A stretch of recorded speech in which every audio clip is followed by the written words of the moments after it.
This is a donut. It is very sweet and very good.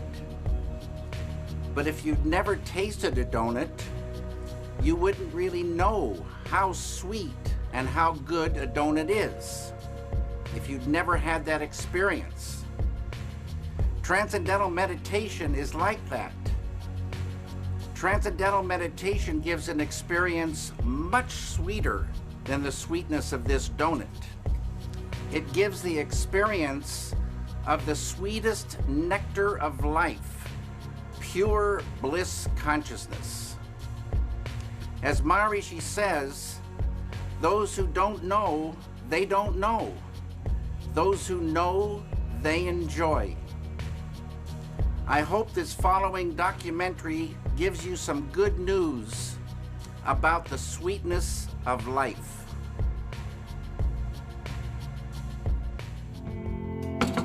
Okay.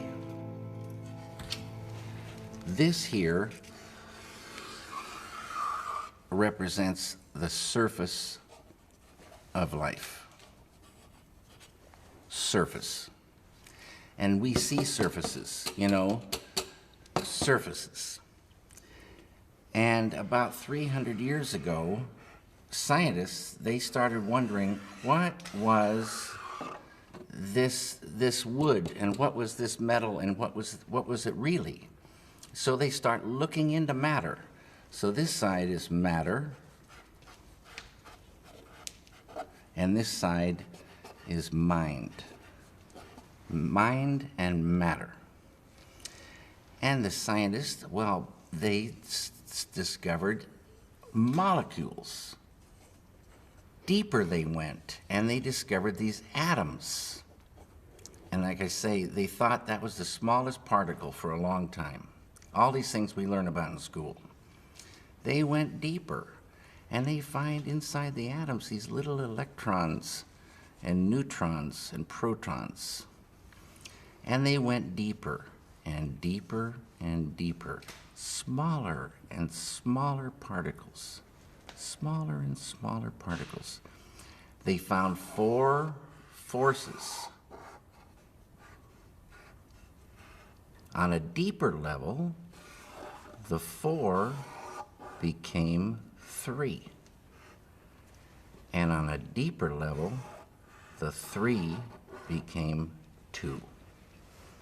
And then, about 30 years ago, modern science, quantum physics, discovered the unified field. The unity of all the particles and all the forces of matter, of creation. Not only did they discover the unified field, but they found that everything that is a thing emerges from this field of no thing.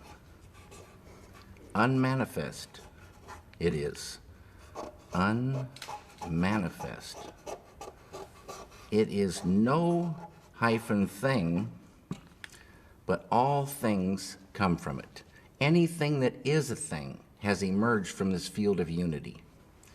It's oneness.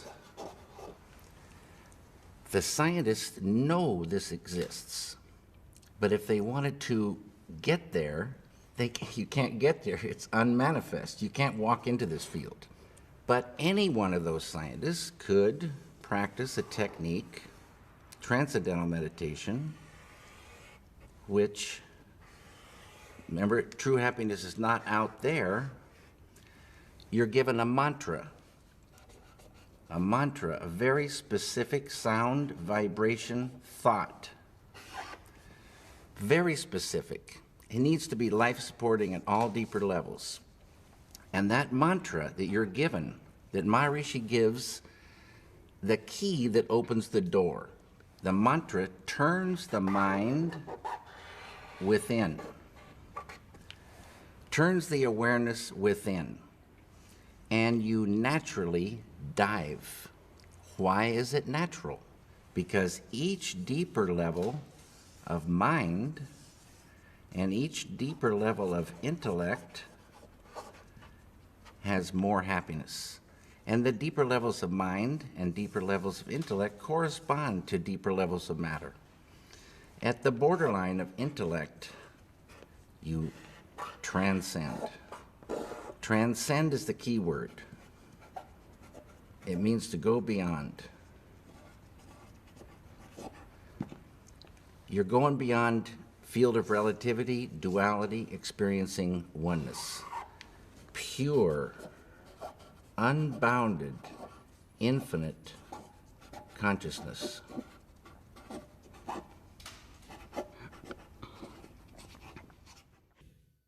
This consciousness has qualities: infinite creativity,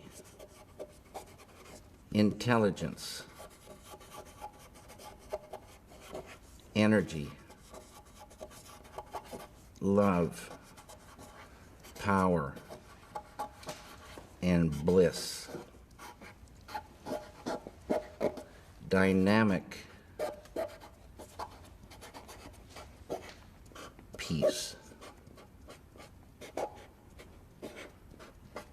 Always been there, never had a beginning, it is and it will be forever.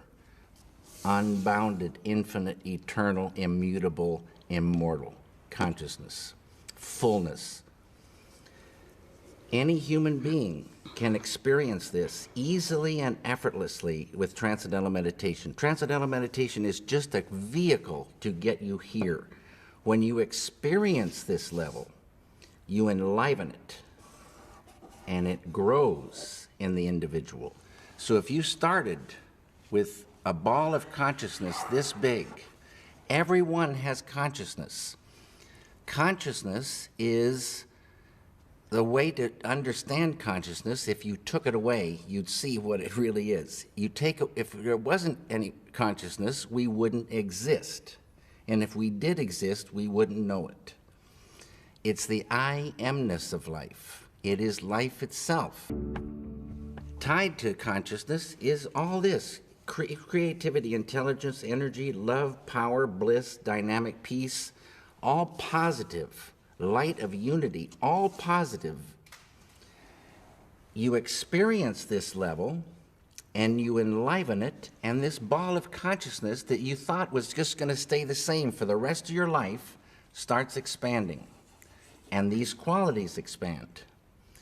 So day by day, you're growing creativity, intelligence, love, energy, and this ball of consciousness is now expanding, and you're owning unconscious or subconscious more and more and more.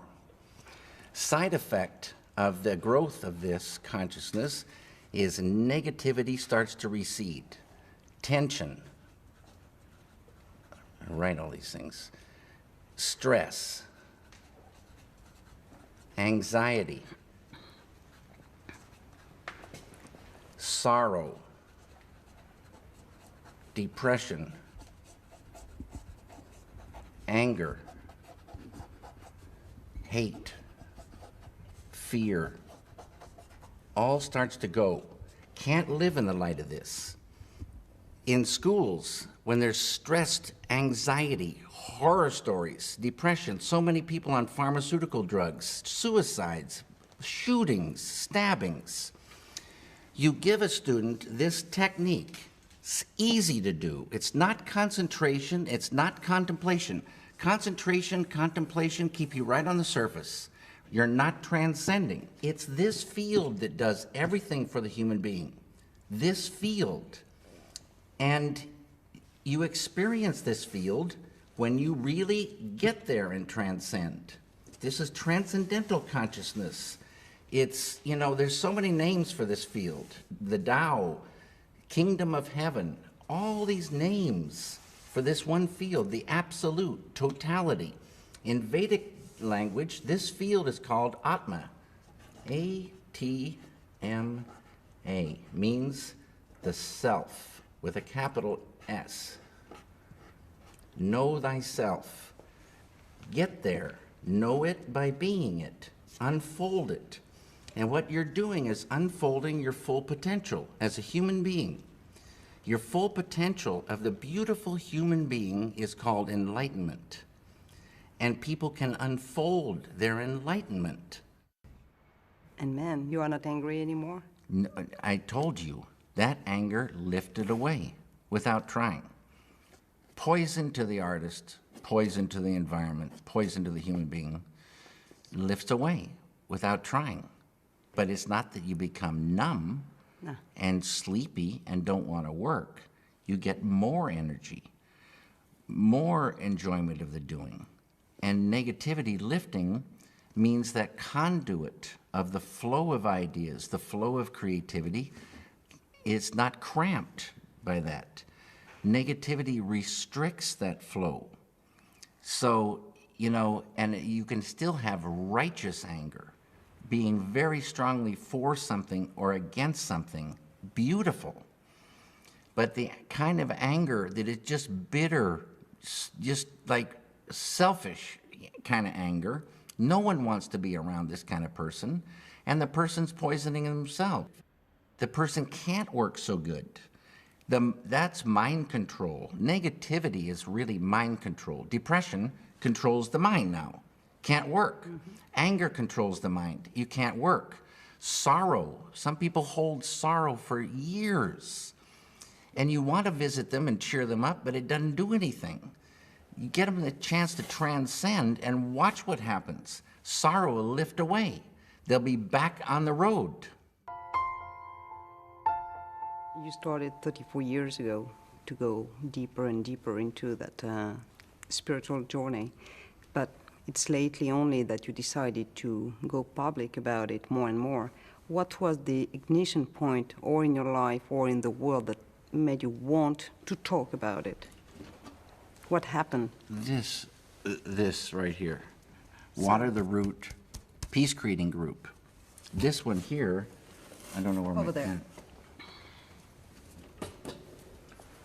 This is the individual here, and the same phenomenon happens with a group. Lots and lots of people, square root of 1% of a population. So, like I said, for France, 750 to 1,000 do the thing. A group, quadratically more powerful than the same number scattered about. And this is a thing, like my friend Dr. John Hagelin says, if you have two loudspeakers and they're separated, you have one volume, you put the two next to each other and you got the equivalent of 4 loudspeakers. You put 3, you've got suddenly the 9. It's called constructive interference. It's a real thing. A group, close, doing the program, advanced techniques.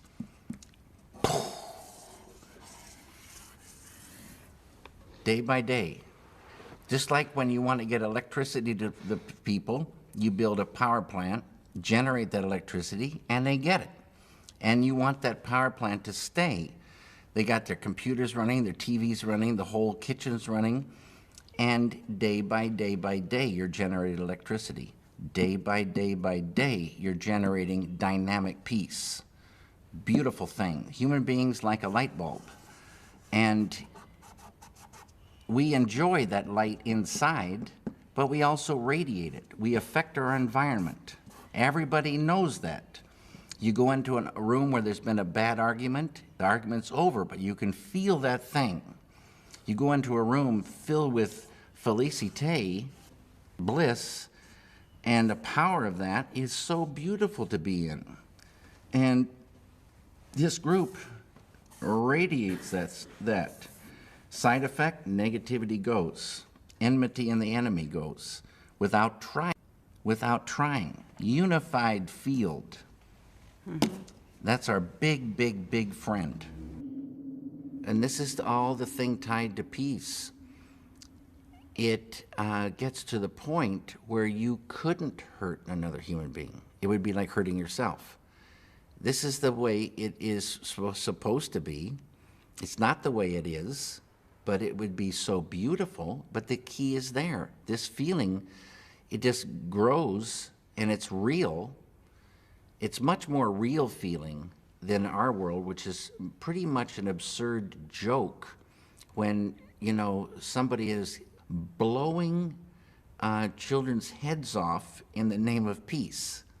It's a sadness. It's the old way. And now there is a new way to real peace. Had nothing to do with killing. And so it's reached a point where you just wouldn't ever think to hurt another human being. And you travel in real peace, you travel and you meet friends, not enemies. The light of unity destroys the enmity in an enemy, destroys negativity. There's no more enemy.